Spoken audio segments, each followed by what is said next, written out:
नमस्कार. आज आपण एका खूप महत्त्वाच्या सरकारी निर्णयाबद्दल बोलणार आहोत.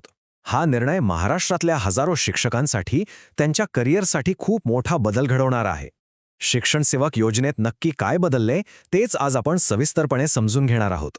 शिक्षण सेवकांसाठी एक मोठा प्रश्न नेहमीच असायचा की समजा एका पदावर काम करत असताना मग दुसऱ्या चांगल्या पदावर निवड झाली तर आधी केलेली सगळी सेवा वाया जाणार का? तो कालावधी परत नव्याने सुरू होणार का? तर आता या प्रश्नाचं उत्तर कायमचं बदललंय. चला पाहूया नेमकं काय झालंय ते. बरं, सगळ्यात आधी ज्यांना माहीत नसेल त्यांच्यासाठी ही शिक्षण सेवक योजना म्हणजे नेमकं काय आहे ते थोडक्यात समजून घेऊ. महाराष्ट्रातल्या शिक्षकी पेशातला हा एक खूप महत्त्वाचा पायाभूत टप्पा आहे. म्हणजे बघा, सरकारी आणि अनुदानित शाळांमध्ये जेव्हा नवीन शिक्षक लागतात तेव्हा त्यांना थेट परमनंट नोकरी मिळत नाही. सुरुवातीला त्यांना 3 वर्ष एका ठराविक मानधनावर काम करावं लागतं. हा जो 3 वर्षांचा काळ असतो ना, त्यालाच परिवीक्षाधीन कालावधी किंवा प्रोबेशन पिरियड म्हणतात. आणि ही 3 वर्ष यशस्वीपणे पूर्ण झाली की मगच ते कायम शिक्षक होतात आणि त्यांना रेग्युलर पगार सुरू होतो. याच पदाला आपण शिक्षण सेवक म्हणतो. आणि हो, ही योजना काही आजची नाहीये. महाराष्ट्रात ही योजना साल 2000 पासून सुरू आहे. विचार करा, तेव्हापासून कितीतरी हजारो शिक्षक ह्याच प्रक्रियेतून गेलेले आहेत. पण या योजनेत एक खूप मोठी अडचण होती. खरं तर अन्यायकारकच म्हणता येईल. आणि यामुळे काय होतं की अनेक हुशार उमेदवारांना विनाकारण त्रास सहन करावा लागत होता. तर जुना नियम काय होता तो अगदी सरळ होता. समजा एखादी व्यक्ती शिक्षण सेवक म्हणून काम करतेय आणि काम करत असतानाच तिची निवड दुसऱ्या कदाचित वरच्या पदावर झाली तर काय व्हायचं? आधी केलेला सगळा सेवा काळ तो सगळा झिरो समजला जायचा आणि त्या व्यक्तीला पुन्हा नव्याने 3 वर्षांचा शिक्षण सेवक कालावधी पूर्ण करावा लागायचा. आता विचार करा जरा, 1-2 वर्ष सेवा केलीये आणि मग स्वतःच्या हुशारीने गुणवत्तेने एका मोठ्या पदावर निवड होतीये. ही तर खरं तर कौतुकाचीच गोष्ट आहे, बरोबर? पण या जुन्या नियमामुळे काय व्हायचं? ही निवड म्हणजे एक प्रकारची शिक्षाच वाटायची. का? कारण आधी केलेली सगळी मेहनत पाण्यात जायची आणि सगळा प्रवास परत पहिल्यापासून सुरू. आणि ही गोष्ट इतकी महत्वाची आहे की हे जे वाक्य दिसतं ना, हे थेट सरकारी शासन निर्णयातून म्हणजे GR मधूनच घेतलेलं आहे. याचा अर्थ काय की ही अडचण खरंच अन्यायकारक आहे हे खुद्द सरकारनेच मान्य केलंय. आणि याच गोष्टीमुळे एका मोठ्या बदलाची गरज निर्माण झाली. चला तर मग आता बघूया की या समस्येवर सरकारने उपाय काय काढलाय. एक असा निर्णय ज्यामुळे शिक्षण सेवकांना खरंच खूप मोठा दिलासा मिळाला आहे. तर तारीख लक्षात ठेवा, 18 फेब्रुवारी 2024. या दिवसापासून तो जुना अन्यायकारक नियम आता गेला, तो रद्द झालाय. सरकारने याबद्दल एक नवीन आणि खूप महत्त्वाचा निर्णय जाहीर केला आहे.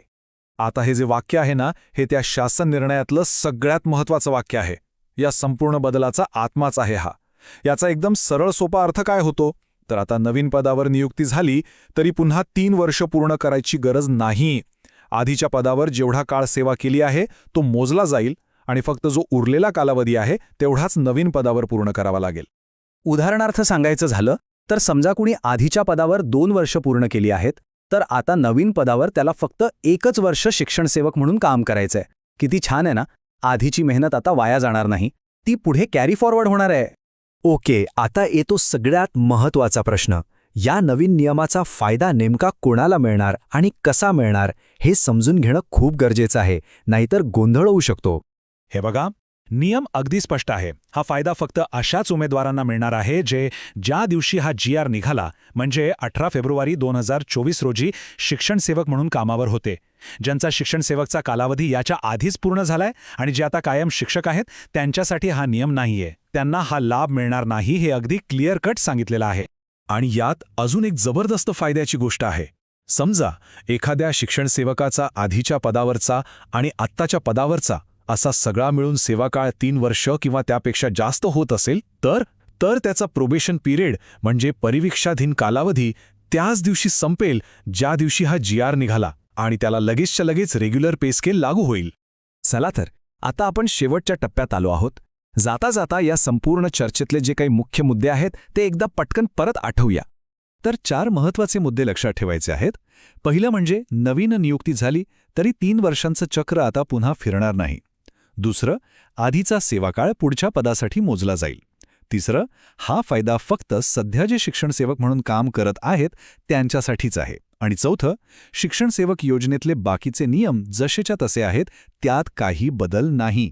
थोडक्यात काय तर हा जो बदल आहे तो गुणवत्तेला सलाम करणारा आहे. यामुळे शिक्षकांसाठी एक जास्त चांगला, जास्त न्याय्य मार्ग तयार झाला आहे. एक असा मार्ग जो त्यांच्या मेहनतीचा आणि हुशारीचा सन्मान करतो. हा बदल खरंच खूप चांगला आहे, यात काही शंका नाही.